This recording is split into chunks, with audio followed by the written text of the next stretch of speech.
So Enders got banned. Now, I started watching Enders about a year ago, and I'd seen one of his Battlefield 5 montages, thought he was a really good player, decided to step into the realm of his channel, and found that he had some pretty valid opinions. Although he seemed a bit snarky and sarcastic and very, very rude, I never really got the inkling that he was much of the harasser type. Of course, everybody has their own little persona on YouTube, and they are occasionally hyperbolic or flagrant with their language. And although sometimes, especially whenever it comes to the Battlefield fanboys, any negative feedback about the game is going to drive away players. So for whatever reason, these die-hard players white knight for Battlefield in any dumb decision that they make. It has never been more apparent than the banning of Enders off of Battlefield 2042. Now, I'm going to be honest with you guys. I'm not a fan. I joined his Discord server for roughly 2 to 3 weeks, trying to tell people hello, maybe ask some general tech questions, because at the time I was newer to PC, and based on the way that he formed his content, it seemed to be like a community I would enjoy. I was surprisingly greeted by the rowdiest bunch of narcissists I've ever met in my entire life. And in the short time I was inside of that community, whether I was just asking general questions or trying to engage in the community, not only did I never meet a person that seemed inviting, actually about everyone in the server was pretty antagonistic and sarcastic, much like Enders is with his content. And honestly, I don't have any hard feelings about that. I mean, it's a Discord server. As long as it's not, it's a good server to me. But because I find his community personally off-putting, my feelings towards that kind of bled into his content a little bit, and his sarcasm came off a little more big-headed than I initially assumed. And it definitely seemed like he was kind of the hate hub for the Battlefield community, kind of the person that likes to spark outrage just for the sake of outrage. And because I had those feelings about his content, I made the extreme decision to simply stop watching his content. Now, don't get me wrong, I love all of his gameplay videos, and he has some extremely valid points. And no, I'm not going to be another one of the dozens and dozens of people on Twitter that say he's got some valid points, but the way that he says this full talk, it makes a lot of sense that he's gone, as if that somehow makes sense of the whole situation that Enders is in. And as many failed communities before it, it seems the Battlefield community is having a pretty big problem distinguishing between harsh criticism, rudeness, and harassment. Now, obviously, Battlefield made this little post right here talking about how they won't allow harassment towards their development team, all coincidentally, simultaneously as all of these bans were going out, which included Enders. He has a video going over why none of this makes sense, seeing as he doesn't use all chat, he does not use the voice chat, and seeing as that's the only way that he could have been banned for harassment, it's pretty obvious that this was used as a targeted attack. Which means two things. They're using their harassment that they're currently getting to justify censoring people, or they don't even deal with harassment and they needed a reason to silence voices in the Battlefield community. And I think you could start to pick up on which side I'm on. Simply not liking content because it's harsh or because it's rude or because you find it offensive, that doesn't necessarily make it harassment. That doesn't mean that anybody has been assaulted in any way just because your feelings are hurt.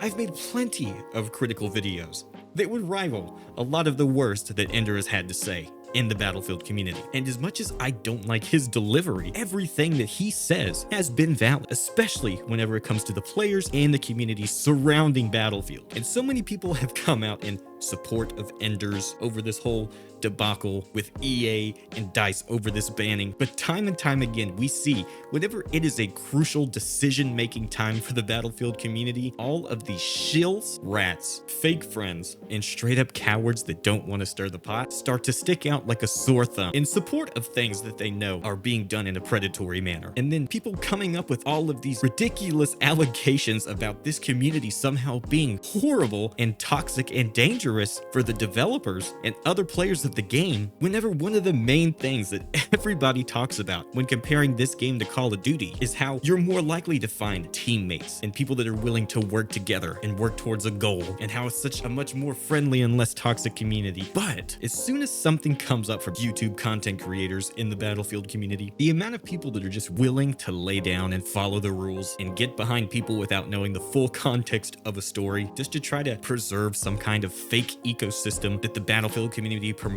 well, guess what? People are harsh. Most of these random people that are sending all of this harassment to devs are people that don't even play Battlefield, that are in the YouTube comments and Twitter DMs, just being normal internet parasites. There's not people actively emailing these devs that are known content creators. Enders has obviously never threatened any of these devs, but just like they faked everything out as if they actually believed in the product they released when Battlefield 2042 came out, these devs are known liars. These devs are known to pick favorites. Now, although their jobs are on the line, I get that. They had plenty of opportunities, even privately with bigger creators, to be honest about the failures of this game. But they bold-faced lie to us and then wonder why people are mean in the comments all this time later is because you already ruined your reputation and you deserve all of the harsh criticism, because the people like me that were here for the beta and even before that, we know exactly what we got, and where it is now is still not cutting it, no matter how fun it is now. You have to deal with that because it's not gonna stop. But obvious, this is somebody that the devs found off-putting, that they knew that they could use their little sob stories like, oh,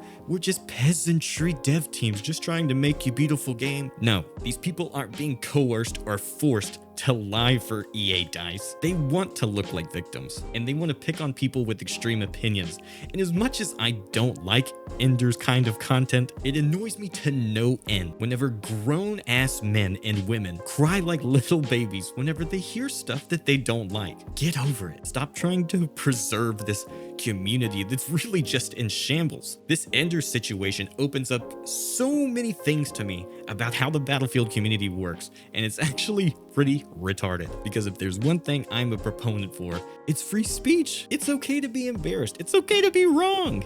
And it's okay for people to pick on you for being a screw up and a liar. You deserve it. But the fact that the support for Enders is split completely in half on clear and purposeful negligence on EA DICE's part really shows that the Battlefield community and all they promote is really just an image, while people that are actually dedicated to the game and care about its future, that are critical of it, are the ones that are in the most sensitive position out of everybody, because they know not only will they be attacked by the game and its developers, but you'll be attacked by half of the community as well. It's sad and it's stupid. And honestly, I know Ender said that he was going to keep it a little more serious whenever it comes to serious topics. I honestly think that's shitty, and you need to double down, because there's very few of us in this community, smaller YouTubers or bigger YouTubers, that actually just care about the game and don't care who we're friends with or who we have to hurt to get the game that we want, to make the content that we want. There's nothing wrong with that. But so many people in this community are so